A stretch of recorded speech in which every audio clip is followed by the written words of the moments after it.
Sangate Bodhi Swaha Gate Gate Bara Gate Bara Sangate Bodhi Swaha Gate Gate Bara Gate Bara Sangate Bodhi Swaha Gate Gate Bara Gate Bara Sangate Bodhi Swaha Gate Gate Bara Gate Bara Sangate Bodhi Swaha Gate Gate Bara Gate Bara Sangate Bodhi Swaha Gate Gate Bara Gate Bara Sangate Bodhi Swaha Gate Gate Bara Gate Bara Sangate Bodhi Swaha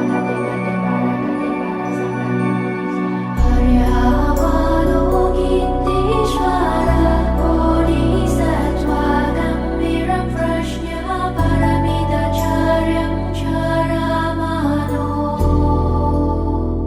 Vyavalokitteshvara Panchaskanda Asatascha Swabhava Shunyam Pashyati Sma Iha Shariputra Rupam Shunyam Shunyata Iva Rupa. Hope you all listeners have a very great day. This is one reflection, we can say. We can reflect together on some sutras from the Buddhist tradition, and always a small reflection according to the Gnostic teaching. So today we will speak about the end of suffering. Why do we suffer? What can we do about it? How can we end the suffering? And this is what Buddha has given a teaching, and all the great masters, of course.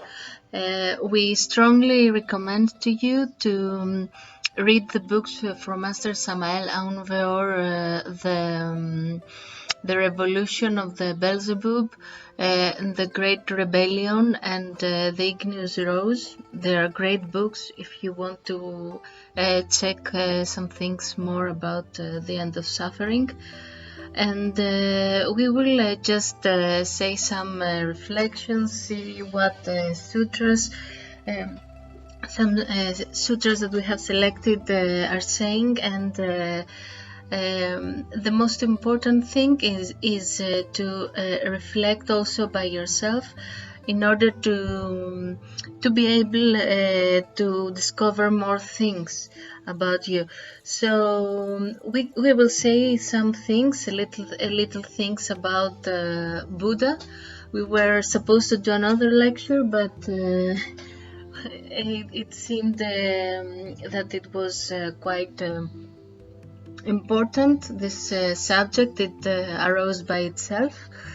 So we will say some things. Many of us know Buddha. Buddhism is famous, and nowadays is quite in fashion. It's fashionable. It became fashionable.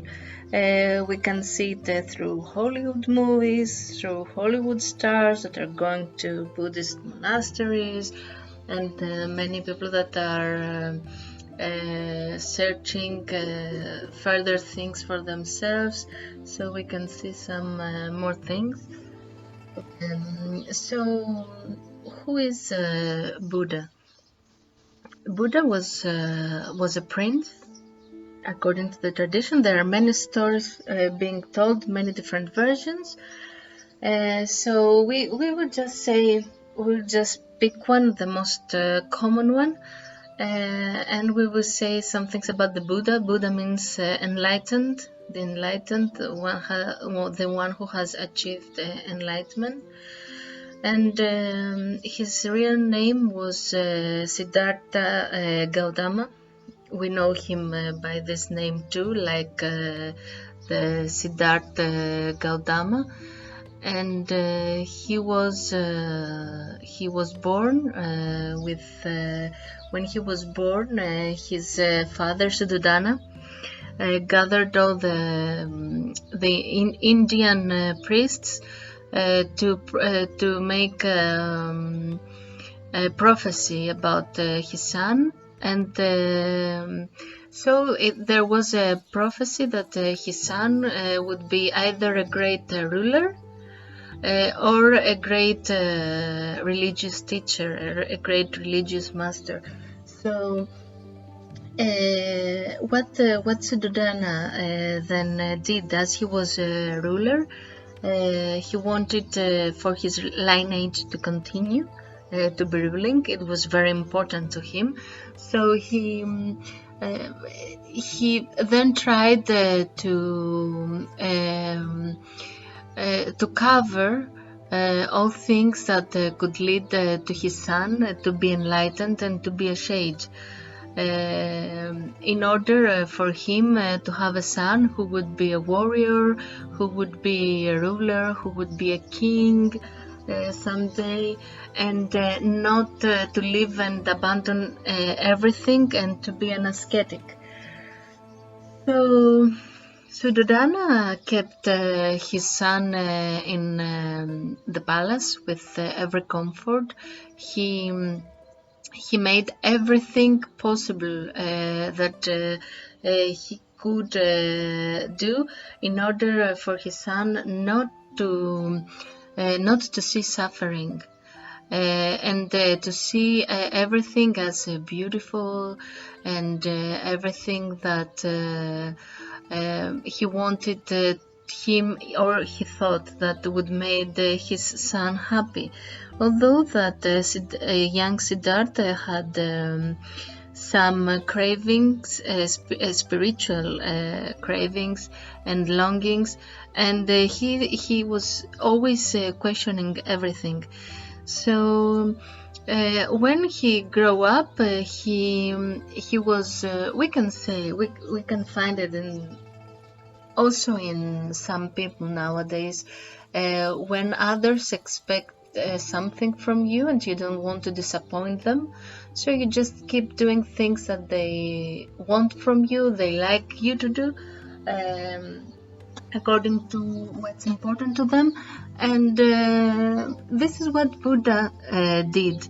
He continued, he did what his parents wanted, he did what others expected from him.